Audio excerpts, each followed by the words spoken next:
माँ ये लो, मैं सारे कपड़े मशीन से निकाल कर ले आई, दोनों बाल्टियों में। ये क्या, जल्दी नीचे रख, हाथ दर्द हो जाएंगे। इतनी भारी बाल्टी एक साथ लानी जरूरी थी?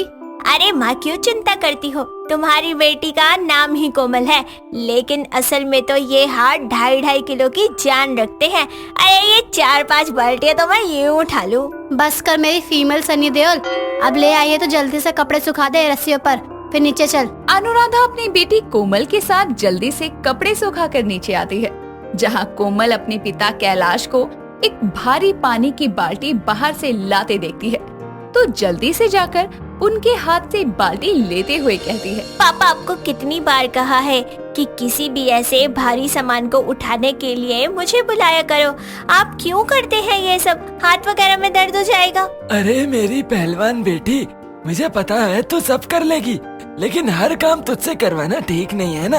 और तुझे पानी की किल्लत के बारे में तो पता ही है, मोहल्ले में एक बार पानी आता है। तुम दोनों ऊपर कपड़े सुखा रही थी तो मैंने सोचा मैं ही भर लाऊं पानी। कोई नहीं, अब मैं आ गई हूँ ना, अब मैं भर दूंगी, आप बैठ जाओ। कोमल जल्दी से बाहर से पानी की भरी हुई बाल्टियां ला लाकर घर के अंदर के सारे बर्तन भर देती है। और ये देखकर कैलाश और अनुराधा एक दूसरे से बातें करते हुए कहती है, देखिए ना कैसे भारी भारी सामान आसानी से उठा लेती है। कभी कभी तो लगता है इसका नाम कोमल नहीं रखना चाहिए था, क्योंकि कोमल तो ये कहीं से नहीं है। हाँ ये तो है, 2.5 किलो के हाथ लेकर हमने एक लेडी सनी देओल को जन्म दिया है। खैर हमें इसके लिए एक अच्छा घर ढूंढना पड़ेगा जहाँ हमारी बेटी के गुणों की कदर हो। ये तो सही कहा आपने, मैं कल ही पंडित जी से बात करती हूँ ताकि वह जल्दी से अच्छा एक रिश्ता बताए मेरी बेटी के लिए। अनुराधा अगले दिन अपने खानदानी पंडित से कोमल के रिश्ते की बात करती है। कुछ दिनों बाद पंडित जी एक संघर्ष नाम के लड़के और उसकी माँ सुमन के साथ कैलाश के घर आते हैं, जहाँ कैलाश उनका स्वागत करते हुए कहता है, आइए आइए, आप सबका बहुत बहुत स्वागत है। कोमल बेटा चाय नाश्ता ले आओ। कैलाश के बोलने के कुछ ही पलों बाद कोमल अपने हाथों में चाय नाश्ता लेकर लड़के वालों के सामने आती है। कोमल और उसके हट्टे कट्टे 2.5 किलो के हाथ देखकर सुमन बोलती है, भाई साहब आपने बेटी को बुलाया था, लेकिन देखिए लगता है आपका बेटा आ गया लड़कियों के कपड़े में, इसके डोले शोले तो देखिए। जी नहीं बहन जी, ये हमारी बेटी है कोमल। वो क्या है, इसके ये हाथ कुदरती है, इसके हाथों में बहुत जान है। सन्नी देओल ने डायलॉग मारा था 2.5 किलो के हाथ का, मेरी बेटी के तो सच में है। अच्छा, आओ आओ बेटी बैठो। संघर्ष बेटा तू बता, अब जिंदगी भर संघर्ष कर पाएगा? मेरा मतलब कि जिंदगी भर 2.5 किलो के हाथ वाली कोमल को संभाल पाएगा? हाँ माँ, मुझे कोमल पसंद आई है, मैं उससे शादी करने के लिए तैयार हूँ। कोमल और संघर्ष एक दूसरे को पसंद कर लेते हैं, जिस पर सुमन कहती है, लीजिए बहन जी और भाई साहब, जब ये दोनों राजी हैं तो क्या दिक्कत है। मैं दोनों का हाथ एक दूसरे के हाथ में पकड़ाकर शगुन देकर ये रिश्ता पक्का करना चाहती हूँ। आओ कोमल बेटी, संघर्ष के साथ में बैठ जाओ। कोमल के संघर्ष के साथ बैठते ही सुमन संघर्ष का हाथ पकड़कर जैसे ही कोमल के हाथ में देने लगती है, कोमल के 2.5 किलो का हाथ वो उठाकर संघर्ष के हाथ पर रख ही नहीं पाती, जिस पर कोमल कहती है, माँ जी रुकिए, मैं रखती हूँ। कोमल के संघर्ष के हाथ में हाथ देने के बाद सुमन शगुन रखकर उनका रिश्ता पक्का करती है। कुछ ही समय में अच्छे से मुहूर्त पर दोनों की शादी हो जाती है। शादी के बाद कोमल ससुराल को तो अच्छे से संभाल लेती है, लेकिन कभी कभी उसके हाथों की ताकत की वजह से उसे प्रॉब्लम हो जाया करती थी। ऐसे ही एक दिन दोपहर के समय सुमन अपने कमरे में बैठी अपने पैरों के दर्द से करहाते हुए कहती है, हाय ये बढ़ती उम्र और पैरों का दर्द, भगवान कम से कम पैर शरीर से अलग करने वाला सिस्टम बनाता ताकि मैं अपने पैर खुद दबा सकती। इतने में कमरे में आई कोमल ये सुनकर अपनी सासू माँ से कहती है, माँ जी पैर का दर्द भगाने के लिए उसको शरीर से अलग करना है क्या? मैं हूँ ना, मैं पैर दबाती हूँ, चलिए सीधे कीजिए।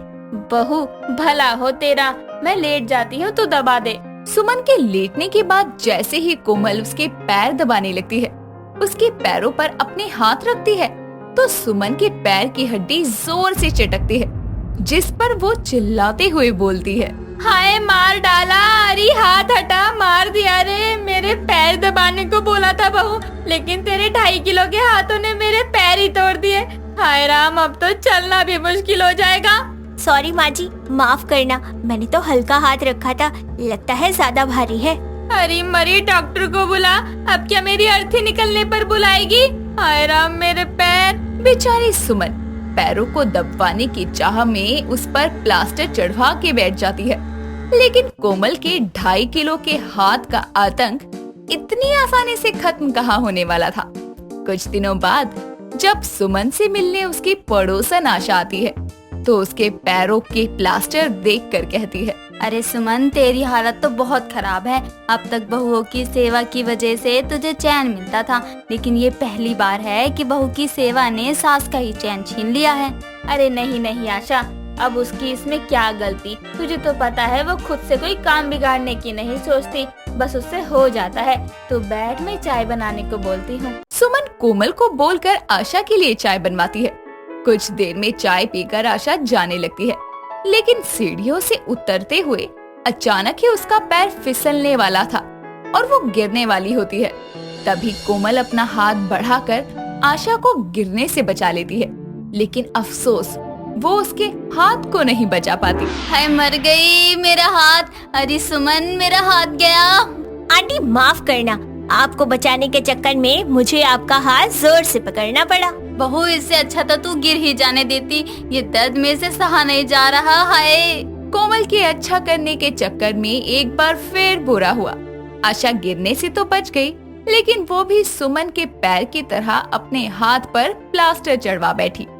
2 लोगों को अपने 2.5 किलो के हाथ से घायल करने के बाद कोमल अब हर काम संभल संभल के किया करती। ऐसे ही एक शाम जब वो घर का सामान लेने मार्केट जा रही थी तो उसके निकलने से पहले सुमन उससे कहती है, बहू, तुझे मार्केट सब्जी लेने भेज रही हूँ। भगवान के लिए सब्जियाँ ही लाई हो, कोई नया स्यापा नहीं। जी माँ जी। इतना बोलकर कोमल घर से निकल जाती है, जिसके कुछ देर बाद ही हाथों में प्लास्टर चढ़ाए आशा आकर कहती है, अरे सुमन, सुनना, गजब हो गया तेरी बहू ने मार्केट में। अब क्या किया मेरी 2.5 किलो के हाथ वाली बहू ने? अरे कुछ बहुत ही गजब किया है इस बार उसने। अरे पुलिस की कैद से छूट के 2 खूंखार अपराधी मार्केट की भीड़ का सहारा लेकर भाग रहे थे। कोमल के हत्थे लगते ही उसने उन दोनों को बस एक थप्पड़ क्या मारा, दोनों बेहोश हो गए। अब वो कभी भागने की सोचेंगे ही नहीं और इस काम के लिए कोमल को पुलिस सम्मानित करेगी। सच में? हे भगवान। सुमन कितना बोलते ही कोमल घर आती है और उसको लगता है कि इस बार भी उसकी सास उसे डांटेगी, इसीलिए उसके आते ही वो अपनी सास से कहती है, माँ जी माफ कर दो, मैं इस बार कोई पंगा नहीं करना चाहती, लेकिन वो अपराधी मेरे सामने भाग रहे थे, इसीलिए बस मैंने उनको रोकने के लिए थप्पड़ लगाया, इतने में वो बेहोश हो गए। अरे बहू, तू क्यों चिंता करती है? मैं तुझे डांटूंगी नहीं, बल्कि आज तो मुझे तेरे ऊपर गर्व है कि तेरे इन 2.5 किलो के हाथों की शक्ति किसी अच्छी जगह काम आई। इसीलिए इनको ऐसे ही इस्तेमाल करा कर जहाँ जरूरत है, ताकि तेरी रोजमर्रा की जिंदगी में भी कोई दिक्कत परेशानी ना आए। हाँ माँ जी, अब से मैं यही करूँगी। आप मुझसे ज्यादा गुस्सा तो नहीं हो? अरे बहू कैसे बातें करती है, क्यों गुस्सा होगी? बल्कि आज तो इसका ये कहने का मन होगा कि मारी बहू किसी सनी देओल से कम है के। आशा की इस बात पर दोनों सास बहू हंसने लगती है, जिसके बाद कोमल अपने भारी हाथों की शक्ति को समय के साथ नियंत्रित करना सीख लेती है और उसकी शादीशुदा जिंदगी में उसके 2.5 किलो के हाथ से कोई समस्या नहीं होती। राजा और संजय बचपन से ही एक दूसरे के बहुत अच्छे दोस्त थे। उनका हर काम लगभग एक दूसरे के साथ ही हुआ करता था। राजा का अपना कोई नहीं था, इस कारण संजय ने उसको हमेशा अपने साथ रखा। संजय की एक छोटी बहन भी थी जिसे वो बहुत प्यार करता था। उसे पढ़ने का बहुत शौक था, इसीलिए संजय ने उसकी पढ़ाई को पूरा करने के लिए उसे लंदन भेज दिया। 15 साल की उम्र में रवीना अकेले ही लंदन में रहने के लिए चली जाती है। उसके जाने के बाद संजय और राजा ने भी अपना एक अच्छा खासा बिजनेस शुरू कर दिया था। वक्त बीतता गया और उन दोनों की दोस्ती और गहरी होती चली गई। एक दिन संजय राजा से बोलता है, यार मैं ना कुछ दिनों से बहुत परेशान हूँ, मुझे कुछ समझ नहीं आ रहा कि क्या करूँ। यार इतने साल हो गए हमें एक साथ रहकर काम करते हुए, आज तक तुझे कोई चीज परेशान नहीं कर सकी, फिर अब अचानक से ऐसी कौन सी चीज आ गई जो तुझे परेशान कर रही है? यार कोई चीज नहीं है, वो बात ये है कि मेरी बहन वापस आ रही है लंदन से, उसी के लिए परेशान हूँ। इसमें परेशान होने वाली क्या बात है? ये तो अच्छी बात है ना कि रवीना वापस आ रही है। अच्छी बात तो है, पर मैं ये सोचकर परेशान हूँ कि उसे प्रेजेंट में क्या दूँ जब वो आएगी तब। ऐसा वैसा भी कुछ नहीं दे सकता। अरे वो लंदन में रहकर आ रही है, उसकी पसंद भी कितनी बदल गई होगी। हाँ ये तो है। चल कोई नहीं, तू चिंता मत कर, मैं तेरे साथ शॉपिंग पर चल लूंगा, फिर हम दोनों मिलकर उसके लिए कोई अच्छी सी चीज देख लेंगे, ठीक है ना? हाँ ये सही रहेगा, तो फिर अभी चल लेते हैं ना, देर किस बात की, वैसे भी वो परसों आ रही है। अच्छा ठीक है, चलते हैं। अब संजय और राजा दोनों मिलकर शॉपिंग के लिए जाते हैं। राजा संजय को एक गिफ्ट शॉप में लेके जाता है। वहाँ बहुत अच्छे अच्छे गिफ्ट्स होते हैं। उन्हें देखकर संजय बहुत खुश हो जाता है। फिर वो राजा से बोलता है, यार यहाँ इतने सारे और इतने सुंदर सुंदर गिफ्ट हैं, मैं तो बहुत कंफ्यूज हो रहा हूँ। रवीना के लिए कौन सा सेलेक्ट करूँ? अरे मैं हूँ ना, तू फिक्र क्यों करता है, मैं सेलेक्ट कर देता हूँ। ठीक है भाई, तू ही कर दे। अब राजा सामने शेल्फ में रखे गिफ्ट्स में से एक अच्छे से गिफ्ट को हाथ में उठाता है और गिफ्ट को देखते हुए खुद से बोलता है, ये वाला अच्छा नहीं है, ओ ये भी कुछ खास नहीं है, आगे देखता हूँ। भाई कोई तो पसंद कर ले, कब से सारी चीजों को डिनाई कर रहा है। यार मैंने जो भी नापसंद किए हैं उसका कारण सिर्फ एक है, रवीना को वो सब लंदन में भी मिलते होंगे, और अगर तू वही चीज दोबारा देगा तो उसे कैसा लगेगा? भले ही वो तेरा गिफ्ट एक्सेप्ट कर ले, पर उसके चेहरे पर वो खुशी नहीं होगी। तू समझ रहा है ना मेरी बात को? हाँ भाई समझ रहा हूँ। ठीक है, जो तुझे सही लगे वही खरीदेंगे हम। ठीक है, बस थोड़ा सा टाइम और लगेगा। इसके बाद राजा फिर से गिफ्ट देखने लगता है। देखते ही देखते उसकी नजर एक ऐसी चीज पर जाती है जिसे देखकर वो एकदम से उसे हाथ में उठा लेता है और संजय को दिखाते हुए बोलता है, ये देख, ये रवीना को बहुत पसंद आएगा। ये तो एक घर है। हाँ ये एक घर है, इसीलिए उसे पसंद आएगा, क्योंकि उसे एक घर की कमी बहुत महसूस हुई होगी जब वो लंदन में रही होगी। हाँ यार तू सही कह रहा है। ठीक है, हम इसे ही ले लेते हैं। ठीक है भाई, मैं इसे पैक करवा लेता हूँ। राजा उस घर को पैक करवा लेता है। फिर दोनों घर वापस आ जाते हैं। घर आकर संजय राजा से बोलता है, थैंक यू भाई, तूने मेरी सारी दिक्कत ही दूर कर दी। अरे इसमें थैंक्स की क्या बात है यार, इतना तो मैं तेरे लिए कर ही सकता हूँ। चल ये काम तो हो गया, अब बस उसके पसंद का खाना और बनवाना है। वो भी हो जाएगा यार, तू कहे तो मैं शहर के बेस्ट केटर को बुक कर लूँ। नहीं नहीं, इतना भी नहीं करना, हम दोनों है ना, हम ही कुछ बना लेंगे। ठीक है, मैं बहुत खुश हूँ यार कि रवीना घर वापस आ रही है। चल अब मैं आता हूँ, कुछ काम है। ठीक है? हाँ ठीक है, जल्दी आ जाइयो। अब राजा वहाँ से चला जाता है। 2 दिन कब बीत जाते हैं संजय को पता ही नहीं लगता। संजय राजा से बोलता है, भाई तू ही चले जाना एयरपोर्ट रवीना को लेने के लिए, मुझे तो बहुत अजीब सा फील हो रहा है। अब इसमें अजीब क्या है, तेरी बहन है वो, उससे मिलने में भी शर्म आ रही है तुझे? बात शर्म की नहीं है, इतने सालों से उसको देखा नहीं है ना, तो बस इसीलिए थोड़ा अजीब सा फील हो रहा है। पता नहीं मैं कैसे रिएक्ट करूँगा उसके सामने। कोई बात नहीं, मैं हूँ ना तेरे साथ, बस तू चल, कुछ नहीं होगा, वो भी तुझे देखकर बहुत खुश हो जाएगी। अच्छा ठीक है, मैं चलता हूँ। जिसके बाद संजय और राजा दोनों एक साथ एयरपोर्ट के लिए निकल जाते हैं। थोड़ी ही देर में वो लोग वहाँ पहुँचते हैं। वहाँ जाकर संजय राजा से बोलता है, यार अब तक तो रवीना को आ जाना चाहिए था, उसकी फ्लाइट तो लैंड भी हो गई है, फिर अभी तक क्यों नहीं आई वो? यार वो अपना सामान ले रही होगी ना, आती ही होगी बस। हाँ शायद तू सही कह रहा है, मुझे थोड़ा सा तो सब्र रखना चाहिए। मैं समझ सकता हूँ तेरी बेबसी को, देख वो आ रही है सामने। हाँ भाई आ तो गई। अब रवीना उन दोनों के पास आ जाती है। रवीना सीधे आकर संजय के गले लग जाती है और उससे बोलती है, कैसे हो भैया आप? कितने टाइम बाद देख रही हूँ आपको। हाँ मेरी बहन, ऐसा लगता है एक पूरा जमाना बीत गया हो तुझे देखे हुए। तू कितनी खूबसूरत हो गई है, पहले तो कैसी फुटबॉल जैसी थी। क्या भैया, आप भी ना, मजाक करने की आदत अभी तक नहीं गई आपकी।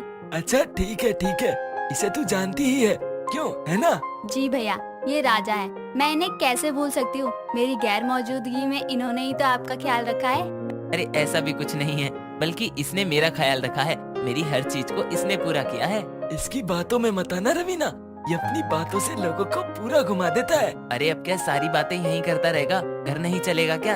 अरे सॉरी। अच्छा रवीना, चलो घर चलते हैं, वो घर तुम्हारे बिना बहुत सुना हो गया था, अब तुम आ गई हो ना, वो फिर से घर बन जाएगा। ठीक है भैया, चलो। इसके बाद तीनों मिलकर घर आ जाते हैं।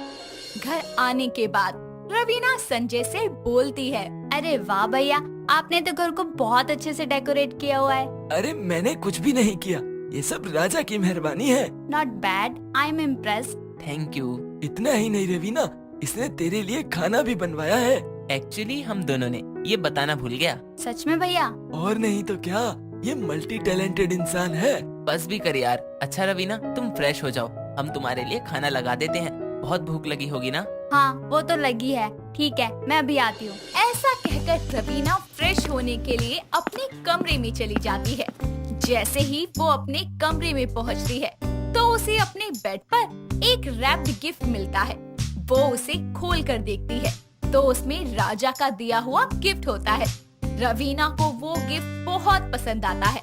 वो जल्दी से उसे लेकर संजय के पास जाती है और उससे बोलती है, थैंक यू भैया, मुझे आपका गिफ्ट बहुत पसंद आया। थैंक यू मुझे नहीं, राजा को बोल, ये उसकी पसंद है। Well, I am impressed again. अब में कुछ तो अलग बात है। अरे रवीना, ये तो खुद पूरा का पूरा अलग है। अच्छा, अब तुम जल्दी से खाना खाकर बताओ कैसा बना है। ठीक है भैया। फिर तीनों साथ में खाना खाने लगते हैं।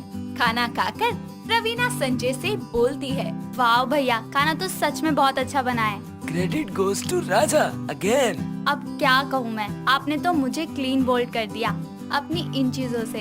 आपकी होने वाली वाइफ कितनी लगी होगी कि आप उसे हस्बैंड के रूप में मिलोगे। वो तो है रवीना। अब क्या मेरी ही तारीफ चलती रहेगी? तू भी तो कुछ बोल। रवीना से बातें कर, मैं आता हूँ थोड़ी देर में। कहाँ जा रहे हो? अरे कहीं नहीं, बस ऐसे ही टहलने जा रहा हूँ। आप लोग बात करिए। आप भी यहीं रहिए ना। अच्छा ठीक है। राजा भी वहीं बैठ जाता है। रवीना को राजा की बातें बहुत अच्छी लगती है। वो उसके अंदर होती चली जाती है। ऐसे ही वक्त गुजरने लगता है। रवीना अब अपना ज्यादातर समय राजा के साथ ही बिताया करती। धीरे धीरे उसे ये एहसास होने लगता है कि उसे राजा से प्यार हो गया है। एक दिन वो दोनों घर में अकेले होते हैं तो रवीना राजा से बोलती है, सुनिए, आपको मैं कैसी लगती हूँ? बहुत अच्छी लगती हो। ऐसे नहीं, सच में कैसी लगती हूँ? सच में अच्छी लगती हो यार। इसलिए तो क्या? इसीलिए तो तुमसे प्यार हो गया। इतना सुनकर रवीना राजा के गले लग जाती है और राजा उन दोनों के रिश्ते की बात संजय से करता है। संजय भी उनके रिश्ते को जानकर बहुत खुश होता है। कुछ समय बाद वो उनकी शादी करवा देता है। दोस्तों, अगर आपको ये कहानी पसंद आई तो इसे लाइक करें, शेयर करें और कमेंट करके बताएं कि कहानी में आपको सबसे अच्छा क्या लगा।